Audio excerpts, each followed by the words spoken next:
ನಾನು ಮೋದಿಗೆ ಮತ ಹಾಕಿ ಎಂದು ಕೇಳಿಕೊಳ್ಳುತ್ತಿಲ್ಲ. ಭವ್ಯ ಭಾರತದ ಭದ್ರ ಬುನಾದಿಗೆ, ನಮ್ಮ ಮಕ್ಕಳ ಉಜ್ವಲ ಭವಿಷ್ಯಕ್ಕೆ, ದೂರದೃಷ್ಟಿ ಹೊಂದಿರುವ ಸದೃಢ ದಿಟ್ಟ ನಿರ್ಧಾರಗಳನ್ನು ತೆಗೆದುಕೊಳ್ಳುವ ನಿಸ್ವಾರ್ಥ ಪ್ರಾಮಾಣಿಕ ಸೇವೆ ಮಾಡುವ ಸಮರ್ಥ ನಾಯಕನಿಗೆ ಮತ ಹಾಕಿ ಎಂದು ಕೇಳಿಕೊಳ್ಳುತ್ತಿದ್ದೇನೆ. ಈ ದೇಶದ ಪ್ರಧಾನಿಯಾಗಲು ತಾಕತ್ತಿರಬೇಕು, ದಮ್ಮಿರಬೇಕು. ಸರ್ಜಿಕಲ್ ಸ್ಟ್ರೈಕ್ ಮಾಡುವ ತಾಕತ್ತು ಯಾರತ್ರ ಇದೆ? ಆರ್ಟಿಕಲ್ 370 ರದ್ದು ಮಾಡಿ ಕಾಶ್ಮೀರವು ಭಾರತದ ಅವಿಭಾಜ್ಯ ಅಂಗವನ್ನಾಗಿ ಮಾಡುವ ತಾಕತ್ತು ಯಾರತ್ರ ಇದೆ? ಕರೋನಾ ಸಮಯದಲ್ಲಿ 200 ಕೋಟಿ ವ್ಯಾಕ್ಸಿನೇಷನ್ ಸ್ವದೇಶದಲ್ಲಿ ತಯಾರು ಮಾಡಿ ಎಲ್ಲರಿಗೂ ಅಲ್ಪ ಸಮಯದಲ್ಲೇ ವ್ಯಾಕ್ಸಿನೇಷನ್ ಕೊಟ್ಟು 30 ಕೋಟಿ ವ್ಯಾಕ್ಸಿನ್ ಅನ್ನು ಹೊರ ದೇಶದವರಿಗೆ ರಫ್ತು ಮಾಡಿದ್ರು. ಆ ತಾಕತ್ತು ಯಾರತ್ರ ಇದೆ? ಚಂದ್ರಯಾನದಲ್ಲಿ ವಿಶ್ವದಲ್ಲೇ ಮೊದಲ ಬಾರಿಗೆ ದಕ್ಷಿಣ ಧ್ರುವದಲ್ಲಿ ವಿಕ್ರಾಂತ್ ಉಪಗ್ರಹವನ್ನು ಇಳಿಸಿದ್ರು. ಆ ತಾಕತ್ತು ಯಾರತ್ರ ಇದೆ? ದೇಶದಾದ್ಯಂತ GST ಅನ್ನು ಜಾರಿಗೆ ತಂದ್ರು. ಆ ತಾಕತ್ತು ಯಾರತ್ರ ಇದೆ?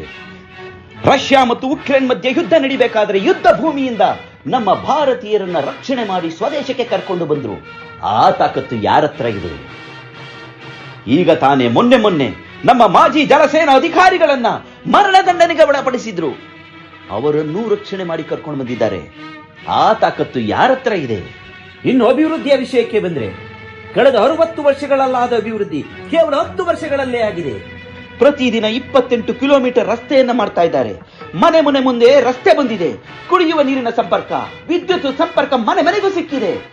ಬೆಟ್ಟ ಗುಡ್ಡಗಳಲ್ಲಿಯೂ ಸಹ ರಸ್ತೆಗಳನ್ನ ಮಾಡಿದ್ದಾರೆ, ವಿದ್ಯುತ್ ಲೈನ್ಗಳನ್ನ ಎಳೆದಿದ್ದಾರೆ.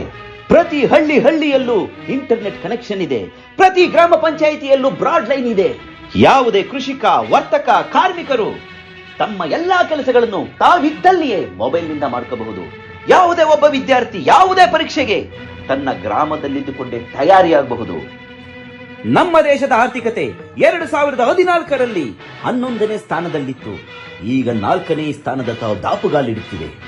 ಪ್ರತಿಯೊಬ್ಬ ವ್ಯಕ್ತಿಯ ತಲಾ ಆದಾಯ ಪರ್ ಕ್ಯಾಪಿಟಲ್ ಇನ್ಕಮ್ 2013ಕ್ಕೆ ಹೋಲಿಸಿದರೆ ಡಬಲ್ ಆಗಿದೆ. ಈಗ ಮತ್ತೆ ಮೋದಿ ಪ್ರಧಾನಿ ಆದರೆ 2047ನೇ ಇಸ್ವಿ ಅಂದ್ರೆ ಸ್ವತಂತ್ರ ಬಂದ 100ನೇ ವರ್ಷಕ್ಕೆ ನಮ್ಮ ಭಾರತ ದೇಶ ವಿಶ್ವದಲ್ಲೇ ಪ್ರಬಲ ರಾಷ್ಟ್ರವಾಗುತ್ತೆ. ಆ ದಿಟ್ಟಿನಲ್ಲಿ ನಾವು ಹೆಜ್ಜೆಯನ್ನ ಹಾಕೋಣ. ಮೋದಿಗೆ ಮಕ್ಕಳು ಮೊಮ್ಮಕ್ಕಳು ಯಾರೂ ಇಲ್ಲ. ದಿನದ 24 ಗಂಟೆ ದೇಶಕ್ಕೋಸ್ಕರ ಕೆಲಸ ಮಾಡ್ತಾ ಇದ್ದಾರೆ.